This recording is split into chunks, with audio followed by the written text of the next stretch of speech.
Welcome to High Cheese. It's Friday, March 15th, 2024. And I want to lead with the Loudermilk report. And this is the report by Congressman Loudermilk that totally debunks the J6 committee. Now, we've all known this. And we've all known that the J6 hearings were just a scam, just an attack on Donald Trump and MAGA to try to push Donald Trump out of the race, to try to destroy Donald Trump. And the importance of this Loudermilk report is that it codifies for history. It codifies for public record that the J6 hearings were just a scam. Now, there were a number of things that the report came out with, and many of them we already know. But there's one in particular, and I'll get into this later, that surprised me that I didn't even know about. And the first debunking I want to talk about is Cassidy Hutchinson. Now, Cassidy Hutchinson, during her testimony, made a claim Donald Trump had an altercation with Secret Service agents that resulted in him grabbing the steering wheel of the Beast, which is the car he rides in, and choking a Secret Service agent. And this was all debunked because the Loudermilk report had testimony of Secret Service agents that were there said didn't happen, did not happen. And don't you find it ironic, I guess it was about 2 or 3 months ago, that Cassidy Hutchinson wanted to change her testimony. She wanted to go back and change her testimony. And I think there were 19 pages of revisions in her testimony. Now, I'm pretty sure that she knew at the time that this Loudermilk report was in the works, and it was eventually going to show that she lied. The second thing I wanted to talk about is Donald Trump requested that the National Guard be present at the Capitol on J6. And that was denied by the mayor of Washington. Now, the president just can't come out and place the National Guard anywhere. It has to be requested by a local unit or a state unit. And this request was denied. And Loudermilk points to the evidence that said that Donald Trump met internally with key figures, and they had determined that they wanted National Guard troops at the Capitol. And remember when it came out and all the fact checkers said, oh, this was debunked, there's no evidence that Donald Trump requested this. Well, the only reason that there was no evidence is because the J6 committee suppressed it. Wouldn't let the American people know that, in fact, Donald Trump did request these troops. And the only reason it was denied because the mayor of Washington said no. Now, why did she? Now, there's a lot of speculation of why, and I think the most reasonable speculation is that they knew there was going to be problems on J6. They knew that Antifa was there, other groups that wanted to create havoc that weren't aligned with MAGA or Donald Trump. There were also FBI agents there. And what was the intent of their being there? So they knew there were going to be problems there, and they knew that the National Guard could suppress any problems that they would have at the Capitol that day. But they wanted the riots. And that's the only conclusion I can come to. That's the only reasonable conclusion that I can come to on this. Now, the third item that came up, which has surprised me, is that Fani Willis had coordinated with the J6 committee to get testimony that she could use against Donald Trump in Atlanta. As a matter of fact, her staff coordinated with the J6 committee to obtain this information. That was news to me. But again, this is all coordinated. It's all coordinated with these left-wing Democrats, these communists, to get Donald Trump.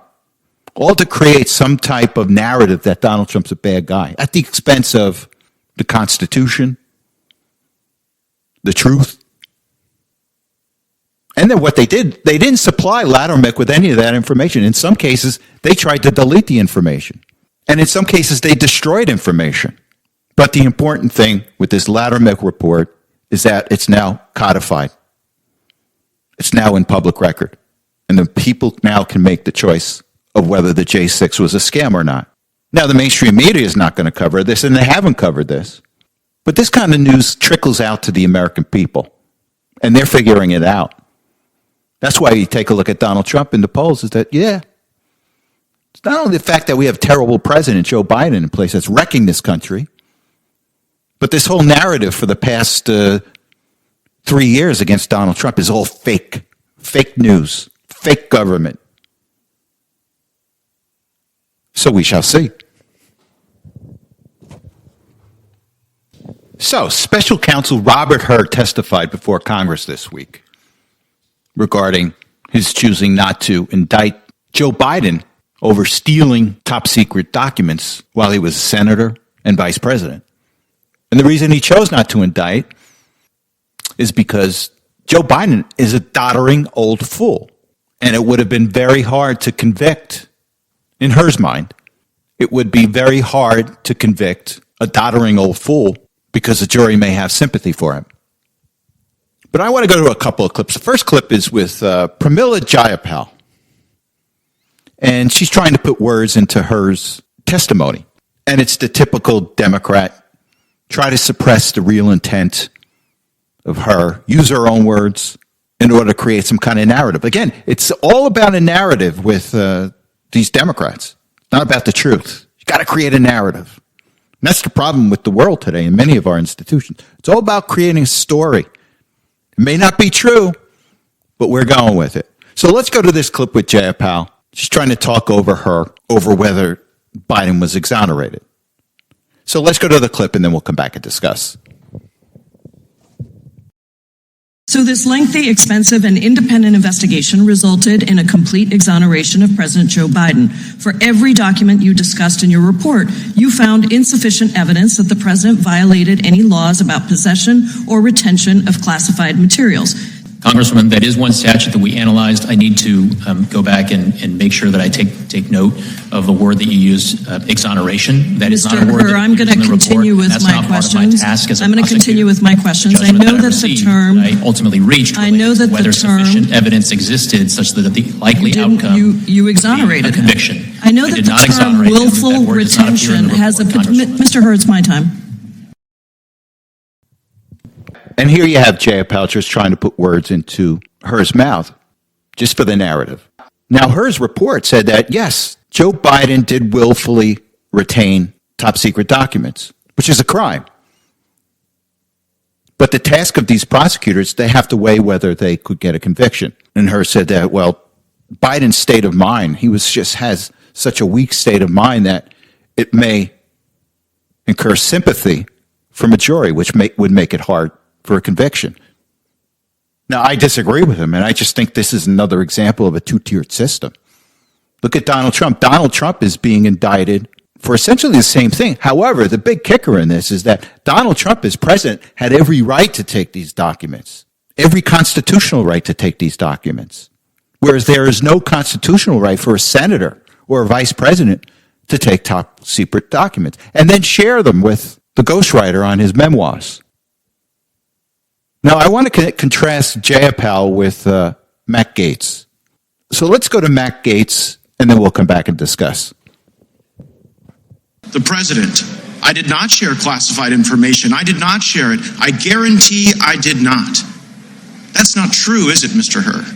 That is inconsistent with the findings based on the evidence in my report. Yes, it's a lie. It's just what regular people would say, right? Yeah, all right. So the next one. And all the stuff that was in my home was in filing cabinets that were either locked or able to be locked. That wasn't true either, was it? That was inconsistent with the findings of our investigation. As Mr. Armstrong laid out, you find in your report that the elements of a federal criminal violation are met, but then you apply this senile cooperator theory that because Joe Biden cooperated and the elevator doesn't go to the top floor, you don't think you get a conviction. And I actually think you get to the right answer in that. I don't think Biden should have been charged, don't think Trump should have been charged. But under the senile cooperator theory, isn't it frustrating that Biden continues to go out and lie about the basic facts of the report that lay out a federal criminal violation? And Gaetz didn't put words into Hur's mouth. He just read from the transcript and said, is this a lie, Mr. Hur? Mr. Hur said yes. And Biden continues to lie about this, just flat out lies. But this is what you should expect from an illegitimate regime. They have to keep their power, and they'll lie about it. So we shall see. So speaking about lying, I want to go to one of Biden's press secretaries. And she flat out lies regarding Joe Biden's apologizing for calling illegal immigrants during his State of the Union address. And the first thing I want to do is I want to go to an interview. It's with Jonathan Capehart from, I think, MSNBC. And he's interviewing Biden, and Biden apologizes in this interview. So let's go to the interview, and then we'll go to the lying press secretary. But during your response to her heckling of you, you used the word illegal when talking about the man who allegedly killed Laken Riley. An undocumented person. And I shouldn't have used illegal. It's undocumented. And so you regret using that word? Yes. His interview with Jonathan Capehart, President Biden apologized for calling Laken Riley's killer an illegal. Does he feel like he needs to apologize to illegal immigrants for calling them what they are, or using the term illegal? Well, first of all, I want to be really clear about something. The president absolutely did not apologize. There was no apology anywhere in that conversation. He did not apologize. He used a different word. And let's go to the definition of apology. And it says here, apology, a regretful acknowledgement of an offense or failure. Well, that sounds like an apology to me, but not according to Biden's press person. And this is the problem that we have with today, particularly the doublespeak that comes out of Washington. I call them literal liars. And that's why they're so disingenuous. That's why they're so misleading. And that's why the public does not believe them. Literal liars. That's what they are. Oh, did the president's dog ever bite a Secret Service agent? No, never did. But the president's German Shepherd did. And this is how they think. And I don't know if it's because of stupidity or just the way they've been educated, but something's wrong. And they also did it with Donald Trump's position on Social Security. Now, Donald Trump is not going to touch Social Security benefits. And Trump had an interview with CNBC this week, and they asked him about cutting entitlements. And Trump made a comment that there is some administrative costs that they can cut in a lot of the bureaucracies in Washington, including Social Security. But what the Biden campaign did is just cut short that interview. Cut it right at the spot where Trump said cut. And they didn't want to tell you that Trump's all for cutting administrative costs at Social Security, but he's not for cutting benefits. So I don't know if this is an act of desperation, an act of stupidity, or just a warped way of thinking in Washington. It could be all three. So we shall see. So, the TikTok legislation overwhelmingly passed the House this week. Overwhelmingly. Seriously bipartisan. And what this legislation will do, it will force ByteDance, the Chinese company that owns TikTok, to divest itself and sell to an American company, or TikTok will be banned. Now, this TikTok is dangerous for several reasons. One is that it really can warp American society, and I think it already is. Take a look at what it's doing to our children. I personally think that a lot of this transgenderism being pushed on children is coming through TikTok. But it's not just that. It could be anything politically, because they control these algorithms. They control these. They control what videos to push out to people. And not only that, they have access to anything that's on your cell phone, laptop, which includes banking information, passwords, pictures of your family. And believe you me, if China wanted to do damage to the American people, all they have to do is just go through TikTok, get all the information from TikTok, and just throw a wrench into the entire day-to-day operations of the United States. And I'm not overstating this. It's a national security threat. You don't think that China is specifically looking at passwords on, say, some nuclear scientist that goes on TikTok? See if he loads any passwords onto his cell phone or onto his computer. You don't think they're going to try to do that and create havoc as a result? It's clearly a national security issue. Now, I've heard there's several people that are interested in buying TikTok. Former Treasury Secretary Mnuchin under Trump is looking to buy it. I'm sure there's several other people that are interested to buy it also. So now it goes to the Senate. And Chuck Schumer is in a tight spot. Is he going to let it hit the floor of the Senate? My instincts tell me he's going to let this drag out. Now, there's several senators that are not in favor of this. And you've got Rand Paul.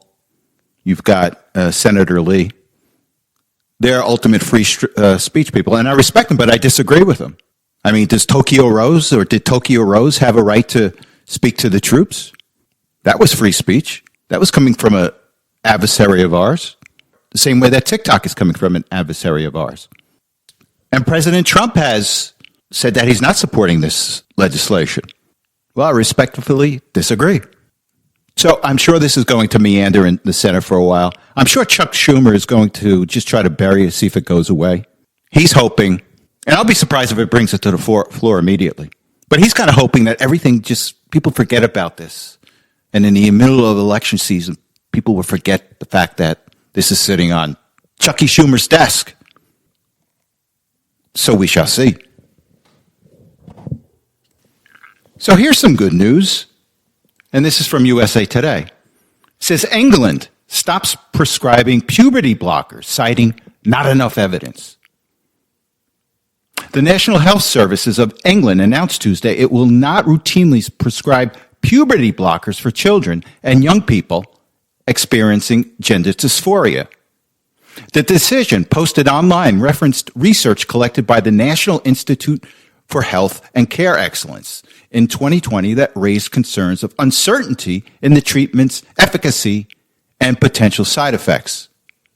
We have concluded that there is not enough evidence to support the safety or clinical effectiveness of puberty-suppressing hormones to make the treatment routinely available at this time, the publication said. The UK Secretary of State for Health and Social Care was supportive of the NHS's move. Care that affects our children's health and well-being so profoundly must always be based on clinical evidence, she wrote on X. I welcome the NHS decision today to end the routine prescription of puberty blockers to children. And this follows Sweden, who I think it was a year or two ago just stopped entirely their transitioning programs for children. They essentially came out and said, look, we tried, but there's not enough evidence and we're concerned about what we're doing to the children. There's just not enough evidence to say that it helps them. Well, why isn't that in the United States? And I'll tell you why this isn't going on in the United States. It's because the United States medical profession are using our children as guinea pigs. That's what they're doing. There's no empirical evidence that says this helps children. It's all anecdotal. And I think these other countries are taking a look at the United States and say, oh, let the United States take care of that. Let the United States experiment on their children. And what I find really, really problematic with the medical profession here in the United States, they've seen what Sweden did. Sweden was the leader in the transitioning of children, and they just stopped it. But not here in the United States. It's because our medical profession is unethical. There's too much money to be made. That's why they're looking the other way. They're not following science. They're following the money. And that's why they're pushing to have school systems, to have the courts take away parents' rights to raise their kids. Because it's good for these institutions, it's good for the medical profession's pocketbooks, and it's got to stop. So we shall see. Okay, let's talk about inflation. Inflation figures came out this week. CPI came in on Tuesday, and the PPI came in on Thursday. And both indexes were either higher than the previous month or higher than market expectations. But what do you expect? We've got an economy being run on government spending and a government that is borrowing this money to keep the economy going. And that's what's causing this inflation. So there's a double whammy. The government spends, it throws all this money, and I'm simplifying everything, but it throws all this money into the economy, which is inflationary. And then on the other side, because they borrowed the money, Treasury has to go out and sell bonds to fund this economy. And because there's so many bonds out there, remember, we're at $34 trillion in debt. And we're accumulating about $2 trillion a year in debt because of the budgets that the people in Washington have put together. So because you've got a massive amount of bonds that the Treasury is selling, because of the laws in supply and demand, interest rates are going to go up. And that's the double whammy of government spending. And the problem with this mindset that the deficits don't matter, it's called modern monetary theory. It's insane. All it does is put an economy on one of those hamster treadmills. You got to keep going, got to keep going, got to keep going. Because if you stop, everything collapses. And this is unsustainable. This debt is unsustainable. This government spending is unsustainable. And then to add insult to injury, Biden releases his 2025 fiscal year budget, over $7 trillion. And it's another budget that's going to accumulate another $2 trillion in deficits. And Biden's such a liar. At this point, he is just a flat-out liar. Now, I guess he's always been, but he's being so brazen about it. He had the nerve to say, well, this budget is going to reduce the deficit by $1 trillion. It's a lie. This budget he just put out there is going to increase the deficit by about $2 trillion. It can't be clearer. He's lying to you when he says that. Okay, let's take a look at this month's breakdown of the CPI. Beef, up 9.2% year over year. Baby food and formula, up 8.8%. Sugar, up 6.1%. Tomatoes, up 4.7%. Fats and oils, up 4.6%. Motor vehicle insurance, up 20.6% year over year. Non-prescription drugs, up 9.3%. Motor vehicle repair, up 8.5%.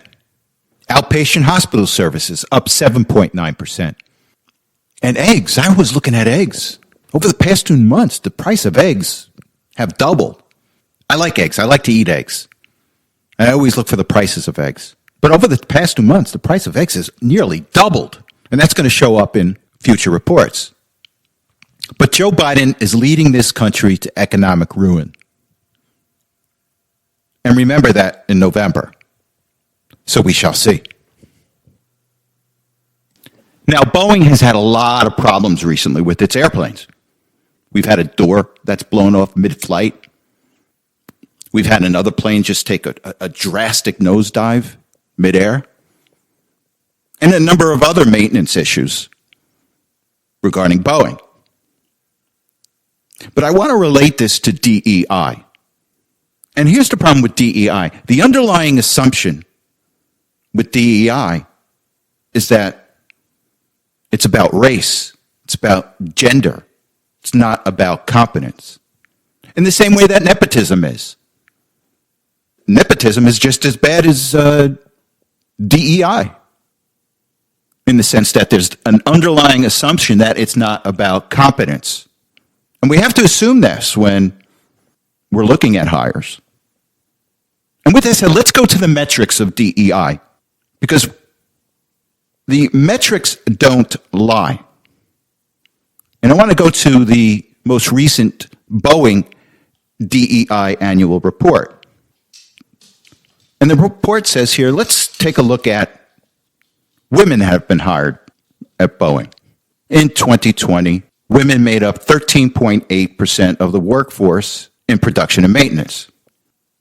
Then in 2021, it jumped to 15.4% of women in production and maintenance. And then in 2022, it jumped to 16.6% of the workforce in production and maintenance. Now let's take a look at race and ethnicity. In production and maintenance in 2020, ethnic minorities made up 36% of the workforce there. Then in 2021, it jumped to 38.4% of the workforce in production and maintenance. And then in 2022, it jumped up to 42.5% of the production and maintenance workforce. Now, let's take a look at veterans. Meanwhile, you had increases in women and minorities at Boeing, but the number of U.S. veterans that make up the workforce at Boeing has decreased in 2020, and this is overall. Doesn't give specifics on maintenance. But overall, veterans went from 14.8% of the overall workforce in 2020 down to 14.6% in 2022. And one thing you do want in the airline industry, you want veterans. They know how to fly planes. They know how to maintain planes. They understand what it takes to keep jets flying in a safe way. And I'm not knocking minorities. I'm not knocking women. I am knocking the fact that DEI puts race and gender above competence in the same way that nepotism does. Now, these are the metrics. You have to take a look at it. These are the metrics. You can't deny them. And I'm urging Boeing to take a second look at this program and who they're hiring, what the competence level is. Because here's the problem. A lot of these companies, they really don't care. It's all about checking the box. Oh, you want to hire a minority? You want to hire a woman? It doesn't matter whether they know how to maintain an airplane. Looks good on our report. And I blame management on this, as much as those people that are pushing DEI. In the same way, nepotism affects your underlying business. You don't want to hire the son of the CEO or a son of a top manager that's not competent, not good at the company. So I urge Boeing to take a look at this program because people may die because of your decisions. So did you see what happened at West Point this week? The West Point superintendent, Lieutenant General Steve Gilland, announced a new mission statement for West Point that replaces the words duty, honor, country with a more generic Army values. Now, the previous mission statement for West Point read as follows: to educate, train, and inspire the Corps of Cadets so that each graduate is a commissioned leader of character committed to the values of duty, honor, country, and prepared for a career of professional excellence and service to the nation as an officer in the United States Army. Now, this has been replaced with the following: to build, educate, train, and inspire the Corps of Cadets to be commissioned leaders of character committed to the Army values and ready for a lifetime of professional excellence and service to the Army and nation. Now, this is just another way to undermine our military. It's just diluting what the mission of West Point is. Well, what are Army values? Whatever they tell us, whatever the people in power tell us. And again, did I say this isn't a way to undermine our military? No clear goals, no clear commitment. Oh, I'm just committed to what the Army tells me I should be committed to. Whatever that may be. And whatever society says at the time the Army values are. So we shall see. Okay, the last thing I want to talk about is the judge down in Atlanta made a decision on Fani Willis and her boyfriend Nathan Wade. And what the judge concluded is that Nathan Wade's got to go. Fani Willis can stay on the case, but she's got to fire Nathan Wade, her boyfriend. If she doesn't, she's got to go too. And that's it in a nutshell. And by the way, did I mention that this same judge dismissed 3 counts against Donald Trump earlier this week? Now, what this does, it puts Donald Trump in a better position if he needs to appeal this case. Now, the interesting thing I find, and not a lot of people are talking about, the judge suggested that Willis could be disciplined through legal boards or by voters. The judge said Willis may be punished by other venues. He said other forums or sources of authority, such as the General Assembly, the Georgia State Ethics Commission, the State Bar of Georgia, The Fulton County Board of Commissioners or the voters of Fulton County may offer feedback to any unanswered questions that linger, the judge wrote. Now, also what happened this week is Governor Kemp reconstituted a committee that allows them to go after prosecutors. And we'll see where this takes us. So with that said, you have a good week. Thank you for listening, and I will talk to you next Saturday.